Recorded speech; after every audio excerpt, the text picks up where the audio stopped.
audience. Perfect. Cool, guys. So this is the Saturday weekly presentation for the people on this call and the people that haven't been able to join. So you guys can watch the recording.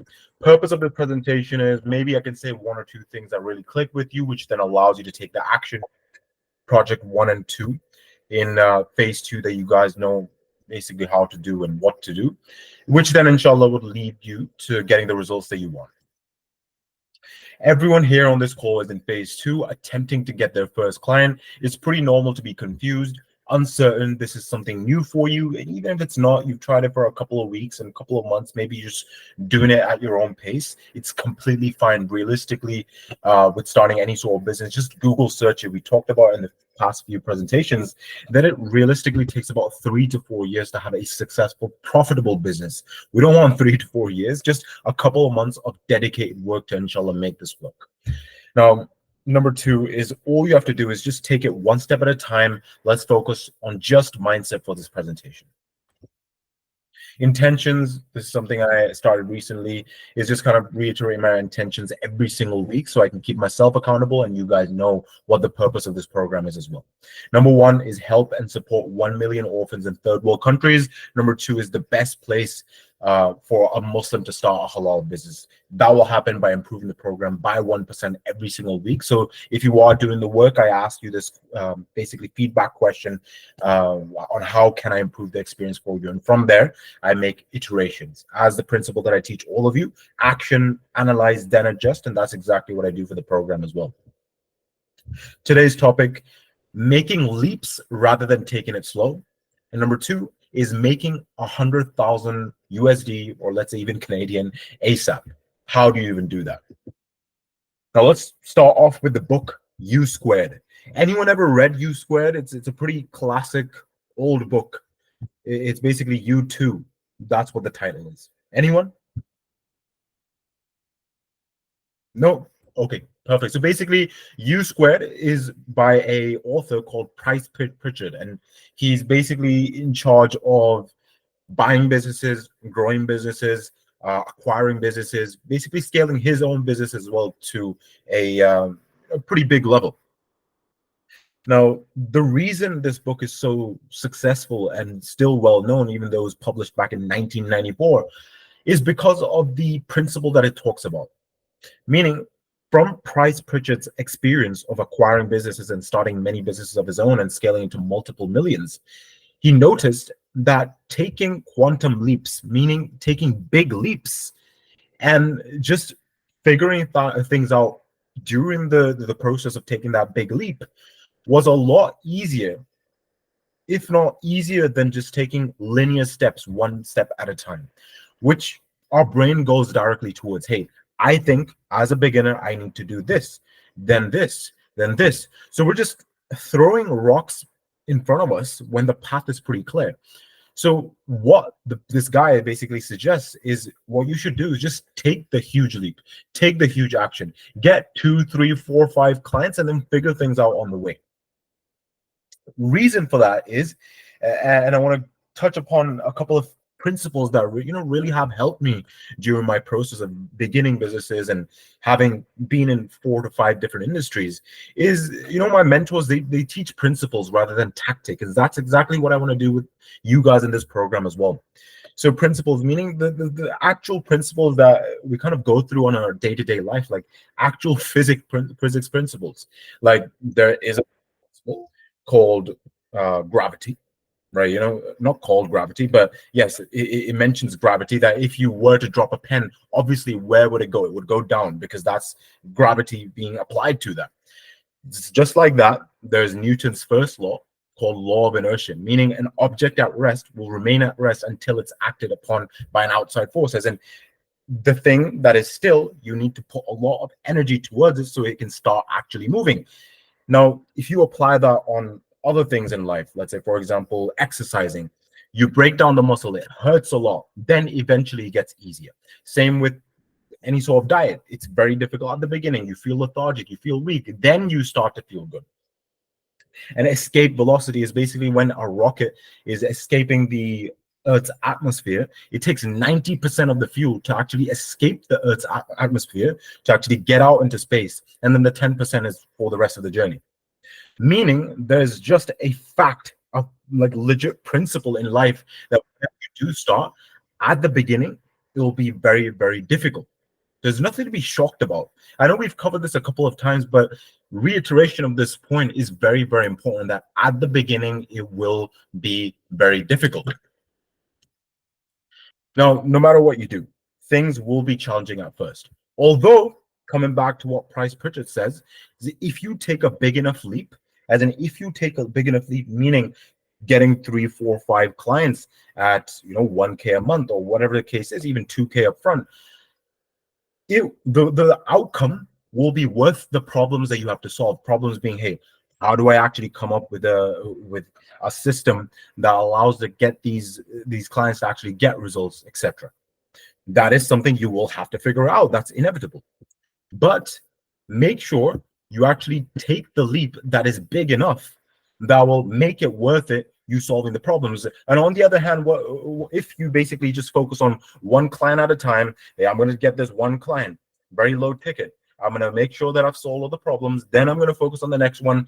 You're still having to solve the same amount of problems. And I know logically it doesn't make sense because, like I mentioned, your brain only thinks in a linear way, like this, and this, right? But instead, what Price Pritchett says is a person of a lot of experience. If you just take this leap, you take this massive action, then you analyze what is happening, because majority of the things that you as a beginner are predicting that could go wrong or might happen probably don't happen. Number one, because realistically in business it's just pretty simple as getting things done, reaching the objective, solving problems. And second, I'm always here for you guys as well, so you can ask me a simple question to solve the problem. But it is much more time efficient for all of you to take massive action, then figure things out on the way. You're probably thinking, okay, cool, I'll take the big leap, but I have fear of failure, things going wrong. Let's again differentiate what is fear and anxiety. Fear is caution over a real and present danger. So you don't have fear of failure. You don't fear that you won't be able to deliver the client or you won't be able to get those clients and sustain this business or whatever the case is. It's anxiety, caution over future imagined danger. So it's very important that you differentiate fear and anxiety. So anxiety robs you of the energy that you have right now that could have prevented the bad thing from happening. For example, you're thinking, oh, I'm going to take it one step at a time. I'm going to take it one client at a time. Let's not rush into this. What if I can't deliver? What if this happens? What if that happens? You're robbing yourself from the energy to actually take action to get 2, 3 more clients, actually get that experience physically, practical experience that will allow you to learn the journey. So it's very important to understand these simple key principles, just to understand the meaning of words that we regularly use, like fear. We don't have fear, we have anxiety. It's future and imagined danger. So the focus, and this is not from me, it's from my mentor. The focus in your head creates the feeling in your heart, and that feeling in your heart either energizes you or takes away the energy. So the focus in your head, if it's on imagine how life is going to be after I get 4 or 5 clients, because I know this agency space does work. There's millions of agency owners doing very, very well. If I actually make this work, how good will life be? That energizes you to take action. Or if you focus on, oh my God, how am I going to deliver to everyone? What if they ask me this question? What if they do this? What if they do that? Like your energy will just get taken away. You won't be able to actually act on it. Cool. Second topic, before we move on to that, could you guys drop a 1 if you understood what I was talking about, and if everything made sense? 2 if something was confusing, and if you'd like me to go back on it. Perfect. I see ones coming in. Good to hear. Now, second topic, how to make 100,000 USD, Canadian, whatever the case is, very easily. You guys understand this is probably the easiest time in history to get rich. Why is that? Because it's easier than ever to create demand and reach more people. What that means is these people, these OGs that I know on direct response marketing, they used to use direct mail to actually send to each individual, like through post, like sending their offers through post. And how expensive was it to send it to 15,000 people? I don't even know. Or you'd go on methods to reach a lot of people, meaning radio, paying a couple of thousand to have this specific slot, and there's no actual way to track how many people you've reached, or TV commercials, no way to actually track how many people actually came through the TV advert, things like that. So it's very, very difficult in the past to actually reach a lot of people. And before TV, radio, etc., it was probably newspapers. That's it. And how would you actually track how many people are coming through the newspaper itself? Because in marketing, a huge aspect of tracking is knowing how much is spent to how much you basically collected from the customer. And there's no actual way of doing it through newspaper and the old methods of marketing, basically. And before newspapers, there's just basically word of mouth. So this is why this is the easiest time in history to actually create demand, where you can use Facebook ads, Google ads, TikTok ads, whatever the case is, to reach so many people, like thousands upon thousands of people of your target market. Show them what you have to offer. They will give you feedback. Hey, no, I'd like this. I'd like that instead. And then you adjust the offer, and then you go again. And that is how so many people in this space have become millionaires within a span of a couple of years. Now, let's take the accounting niche as an example, because someone asked me a question. Hey, can you get successful with this specific niche? And my answer was yes, you can be successful with any niche. So let's take accounting as an example, just in Canada. Just in Canada, this is a simple Google search that I've done because I don't want to just state things. I'm going to give you logical facts that you can literally search up and do yourself as well with whatever niche that you're going after. So how many accountants are registered in Canada? 210,000, right? For example, through your approaches of calling or using the outbound funnels and then eventually ads, we eventually turn 0.1% every single year, because of course new accountants come every single year, blah blah blah.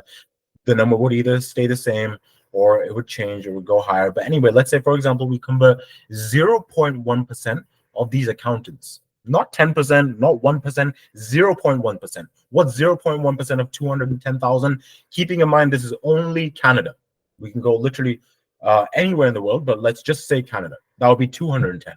210, let's say you become confident enough to charge 2,000 Canadian. That is it, 2,000 Canadian per person. 210 times 2,000 Canadian is 420,000 Canadian. I don't know about you guys, but I'd be pretty happy with 420,000 Canadian just off of this sort of business model, where after getting paid, you just have to refer it to a media buyer that knows how to do it. And I know some of you are probably thinking that's not, as simple as it seems. You have to figure out a way. Sometimes the media buyer can't deliver. That is what is called iteration, learning through iterations, finding a way to deliver. Like one of the brothers, he's also in the accounting niche. His first client, he wasn't able to deliver the ads. He was kind of figure things out. Second one, meh, it was all right. The client was okay. Third one, he's actually figured it out. That's how it happens. That's called making big leaps and figuring things out on the way. You cannot pre-learn things before you go into it. So there's no need to overcomplicate business. It's just basic human psychology and fifth grade math. So with the psychology part, just ask yourself a simple question. Would a small business owner, no matter what niche, let's just stick to accountants, want to make more money? Obviously they would. How do they make more money? If more people know about them. What is more people knowing about them called? Marketing. So would any small business kind of benefit from a marketing agency? Absolutely they would. Would they want to make more money? Yes, who doesn't? So ask yourself the second question. Are there successful accounting practices? If yes, and obviously the answer is yes, doesn't matter what niches, there are successful businesses. That's why there's a whole market for it. That means there is a right answer. There is a system out there. So eventually, the keyword being eventually, could I find a system to grow other firms? Yes. But again, eventually, you have to do it to eventually find out a system to actually grow other firms and charge your 2,000 Canadian per person. This is just worst case scenario. You'd be charging a lot more, but let's say worst case 2,000 Canadian per person makes you 420,000 Canadian. You also probably wonder, why do we use these I help guarantees? I'm going to use fifth grader language myself to make it as simple as possible for you guys. Business is creating transformations. A lot of people say business is solving problems, but that just it's so confusing. What do you mean? What problem do I solve? Whose problem do I solve? Business is creating transformations, then solving the problem of the how. Meaning, the depending on the product or the service, even with a burger, let's say for example, the burger creates a mini transformation of the person feeling full and having that dopamine spike of, hey, that was so good, that was a good experience, I'm full, I enjoyed my food. Transformation in the accounting space, hey, now I have 20 more clients every single month, and I'm growing at a pace that I want to grow at. That's a transformation. So your job is then solving the problem of how to make that transformation. So I love using the name John. So it's giving John what he wants. Now we can't change what John wants. It's not like I can do this for you, John. John wants what he wants. We can only figure out how to get him what he wants. If we can figure out a way to get John what he wants, he'll pay us a lot of money because we're literally giving another human what they actually desire. We figured out a solution to actually get them there. So the fastest way to find out how to make the transformation is by actually figuring out on the way, by doing it. I think I've stressed this many times during this presentation already. But remember, all roads lead to 30 book consultations, 30 booked 15-minute consultations that you guys need to do using project one and project two. Because income is a byproduct of action, not time. It does not matter how long you've attempted this, how long you've had the intention of doing this. Income is a byproduct of action. You take the relevant action, not just any action. A lot of people start to do non-needle pushing activities just for the sake of doing it or feels productive. But do the actions that it actually moves you towards the end goal. A lot of people have, since starting this program, realized that starting a business is not that living happily ever after, that you have the thought in your head that once I start the business, then inshallah everything will be good and everything will be smooth. It just isn't that. Business is about taking these leaps, moving forward, and along the way figuring things out and having that mindset that, okay, I'm going to focus on the positive so I feel energized in the current moment so I can solve those problems, make the transformations, get paid a lot of money. There's constant iterations. That's the end. Making these presentations very short now, straight to the point. If you want me to make it longer, just shoot me a text message on WhatsApp. And like always, I ask you guys to leave a scale of 1 to 10 in the chat on WhatsApp, just to let me know. 10 being this was perfect, this was exactly what I needed for the coming week. 1 was, it was terrible. It didn't make sense at all. Would really appreciate that, guys. And if you need any sort of extra help, any sort of extra support, Samir is there for the 10-minute one-on-one consultations. That is in phase 2. If you really, really want to jump on a one-on-one with me, completely fine. Just let me know. Just give me a proper explanation. But the proper one-on-ones will start in phase 3 as we map out your projects. But inshallah, guys, I will speak to you next week and let me know regarding the feedback. It just helps me improve the presentations. Jazakallah. Assalamu alaikum.